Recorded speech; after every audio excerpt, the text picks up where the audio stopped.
आज मैं आपको मठरी बनाना बताती हूँ कैसे बनाई जाती है। इसे खास करके त्योहारों पे बनाया जाता है। इसे स्वार भी बोलते हैं, जैसे कि अगोई आठे, करवा चौथ, दिवाली, जैसे अब तीज आ रही है आप उस पर बना सकते हैं। कुछ घरों में तो इसको बना करके इससे पूजा भी की जाती है। आप चाहें तो इस मठरी को कभी भी बना करके खा सकते हैं और ये खाने में तो टेस्टी होती है और इसको बनाना भी बहुत आसान है। मठरी बनाने के लिए ये मैंने 2 कप मैदा लिए है। चलिए बनाना शुरू करते हैं। सबसे पहले मठरी का डो बनाएंगे। इसके लिए मैंने मिक्सिंग बाउल लिया है। अब मैं मैदे को इसके अंदर डाल देती हूँ। मठरी को खस्ता बनाने के लिए 1/4 कप देसी घी डालूंगी। आप इसकी जगह ऑयल का भी इस्तेमाल कर सकते हैं। घी और मैदे को अच्छे से हाथ से मिक्स करना है। हम जितनी अच्छी तरीके से मैदे और घी को मिक्स करेंगे, मठरी उतनी ही ज्यादा खस्ता और अच्छी बनके तैयार होगी। मैंने दोनों चीजों को अच्छे से मिक्स कर लिया है। अब मैं चेक कर लेती हूँ कि इसके अंदर मोहन सही है कि नहीं। उसके लिए हमें इस तरीके से मुट्ठी बांधनी है। जैसे अगर मुट्ठी बन जाती है तो इसका मतलब ये मोहन सही है। अगर आपकी मुट्ठी नहीं बनती है तो आप इसके अंदर 1 टेबल स्पून घी का और इस्तेमाल कर सकते हैं। ये मैंने 1 कप पानी लिया है। ये नॉर्मल पानी है। इसके अंदर थोड़ा थोड़ा पानी डाल करके मैं डो बनाऊंगी। पानी आप थोड़ा थोड़ा करके ही डालें, जिससे कि ज्यादा ना हो जाए। हमें इसका डो बिल्कुल उसी तरीके से बनाना है जैसे हम पूरी का बनाते हैं। ये मैंने डो बना लिया है। हमें इस टाइप का थोड़ा सख्त डो चाहिए।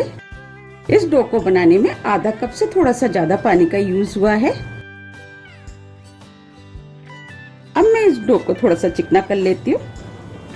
उसके लिए मैं हाथ में थोड़ा सा घी ले लेती हूँ। इस डो को मसलते हुए हमें चिकना करना है। मैंने इस डो को चिकना कर लिया है। हमें बस इस टाइप का डो चाहिए। अब मैं इस डो को सेट होने के लिए 20 मिनट के लिए ढक करके रख देती हूँ। 20 मिनट के बाद आपको मैं बना के दिखाऊंगी। 20 मिनट करीब हो गए हैं। डो भी सेट हो गया है। अब मैं इस डो को थोड़ा सा चिकना कर लेती हूँ। हमें इस डो को मसल करके चिकना करना है। मैंने इस मठरी को सादा बनाया है क्योंकि इस मठरी को सादा ही बनाया जाता है। आप चाहें तो इसके अंदर नमक और अजवाइन का भी यूज कर सकते हैं। अब ये डो भी चिकना हो गया है। अब मैं इसकी लोइयां बना लेती हूँ। लोइयां आप अपने हिसाब से बना लें कि आपको कितनी बड़ी बनानी है, लेकिन इसकी मठरी थोड़ी सी बड़ी ही बनती है।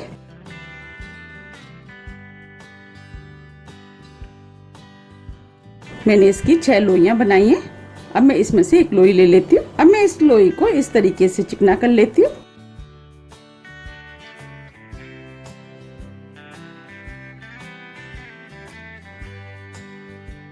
इस तरीके से मैं सभी लोइयों को बना के तैयार कर लेती हूँ। मैंने सभी लोइयों को चिकना कर लिया है। अब मैं आपको बेल के दिखाती हूँ। मठरी बेलने के लिए ये मैंने चकला लिया है। इसे हमें गोल बेलना है। हमें इस मठरी को थोड़ा सा मोटा ही रखना है। आप इस तरीके से गोल बेल लें। इसे चारों तरफ से एक सा बेलना है।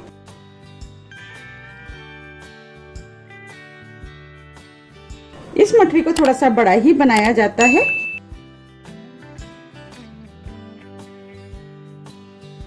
ये मैंने मठरी को बेल लिया है। अब मैं आपको पास से दिखा देती हूँ कि हमें कितनी मोटी मठरी चाहिए। हमें इस टाइप की मोटी मठरी चाहिए। इस मठरी के अंदर डिजाइन बनाएंगे। इसके लिए मैंने ये फॉक लिया है। अब हम फॉक से इसके अंदर डिजाइन बनाएंगे। तो इसके लिए हमें फॉक को इस तरीके से रखना है और उंगली से इस वाले पोर्शन को दबाना है, जिससे कि फॉक की डिजाइन इसके अंदर बन जाए। देखिए, हमें इस टाइप से फॉक को दबाना है और अंदर से उंगली से हमें डो को दबाना है। इस तरीके से मैं मठरी के चारों तरफ डिजाइन बना लूंगी।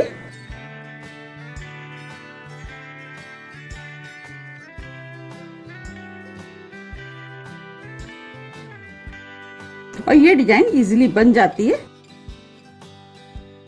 ये मैंने डिजाइन बना लिया चारों तरफ और इसको इस तरीके से दबा देती हूँ।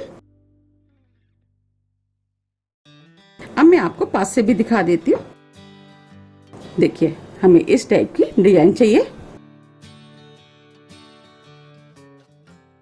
अब ये मठरी फूले ना, इसके लिए मैं फॉक से इसके अंदर छेद कर देती हूँ।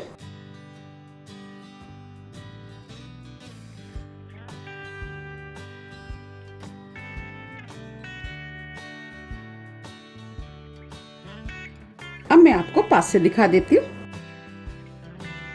देखिए, हमें इस टाइप की मठरी चाहिए। आप देख पा रहे कितनी सुंदर लग रही है देखने में। अब मैं इसे प्लेट में रख देती हूँ और आपको दूसरी तरीके से भी बना करके दिखा देती हूँ। जैसे कि आपके पास फॉर्क नहीं है तो आप इस मठरी को कैसे बना सकते हैं। अब मैं इसे भी बेल लेती हूँ। हमें इस उसी तरीके से बेलना है जैसे हमने पहले बेली थी।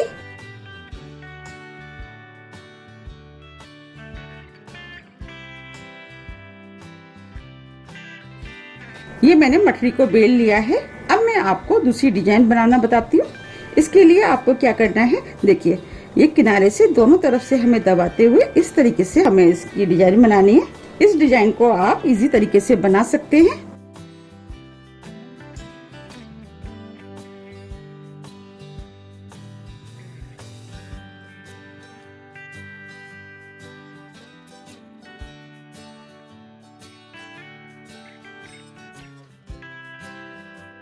आप देख पा रहे हैं ये डिजाइन भी कितनी सुंदर लग रही है। अब मैं फॉर्क से इसके अंदर छेद कर देती हूँ।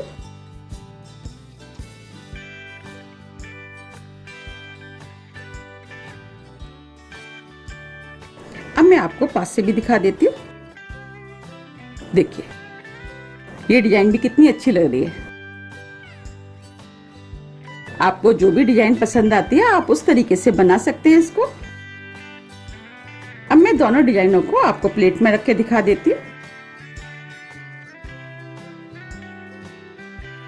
इस तरीके से मैं सभी मठरियों को बना करके तैयार कर लेती हूँ। मैंने इन मठरियों को बना लिया है। अब मैं आपको तल के दिखाती हूँ। मैंने कढ़ाई में ऑयल गर्म करने के लिए रख दिया है। अब मैं ऑयल को गर्म होने देती हूँ। ऑयल गर्म हो गया है। अब मैं ऑयल को चेक कर लेती हूँ। हमें मठरियों को सेकने के लिए हल्का ही ऑयल गर्म चाहिए। अब मैं थोड़ा सा डो इसके अंदर डाल देती हूँ। आप देख पा रहे हैं धीरे धीरे डो ऊपर आ रहा है, इसका मतलब ऑयल गर्म हो गया है। अब मैं इसे निकाल लेती हूँ। हमें इसके लिए मीडियम गर्म ही ऑयल चाहिए। अब मैं मठरी को इसके अंदर डाल देती हूँ।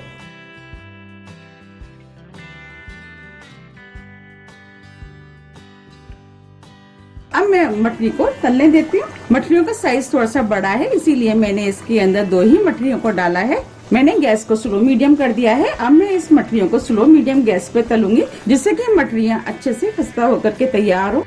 जब ये हल्की गोल्डन कलर की हो जाएंगी तब मैं इनको पलटूंगी। मठरियाँ जैसे जैसे सिकती जाएंगी मठरियाँ ऑयल के ऊपर आती जाएंगी। अब ये मठरियाँ ऑयल के ऊपर आ गई हैं। अब मैं इनको पलट देती हूँ।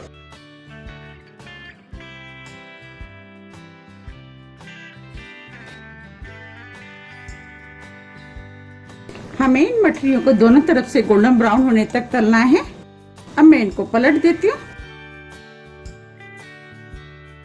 हमें दोनों तरफ से उलट पुलट के इसी तरीके से तलना है। आप इन मठरियों को सेकते समय एक चीज का ध्यान रखें कि गैस को स्लो मीडियम या स्लो गैस पे सेके, जिससे कि ये अंदर तक अच्छे से खस्ता सेक करके तैयार हो। अगर हम तेज गैस पे इनको सेकेंगे तो ये ऊपर से तो सीख जाएंगे लेकिन अंदर से कच्ची रह जाएंगी। इसकी वजह से ये खाने में टेस्टी नहीं लगेंगे और ना ही खस्ता बन के तैयार होंगी। इसीलिए हमें गैस को स्लो मीडियम ही रखना है। अब ये मठरियाँ तल के तैयार हो गई हैं। अब मैं इनको निकाल लेती हूँ। बस हमें इसी टाइप की तली हुई मठरियाँ चाहिए।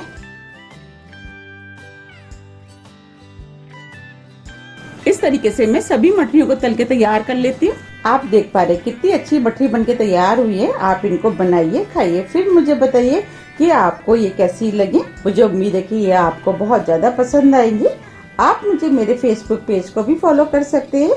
इसका लिंक मैं अपने डिस्क्रिप्शन बॉक्स में दे दूंगी। आप चाहें तो अपनी रेसिपी की फोटो भी मेरे साथ शेयर कर सकते हैं। आप इन मठरियों को एयर टाइट डिब्बे में भर के 15 से 20 दिन के लिए रख सकते हैं और जब भी आपकी खाने की इच्छा है आप इनको निकाल करके खा सकते हैं। आप इन मठरियों को चाय के साथ खा सकते हैं। ये चाय के साथ खाने में बहुत ज्यादा टेस्टी लगती है। आप इसे नींबू के अचार के साथ खाएंगे तो ये और भी ज्यादा टेस्टी लगती है। आप चाहें तो इसके ऊपर मसाला लगा के भी खा सकते हैं। अब मैं आपको बताती हूँ कि मसाले को कैसे लगाना है। अब मैं इसमें से एक मठरी ले लेती हूँ। आप इसके ऊपर थोड़ा सा नमक टेस्ट के अनुसार इसके ऊपर डाल सकते हैं। थोड़ी सी लाल मिर्च, थोड़ा सा चाट मसाला। अगर आपके पास चाट मसाला नहीं है तो आप अमचूर पाउडर भी डाल सकते हैं।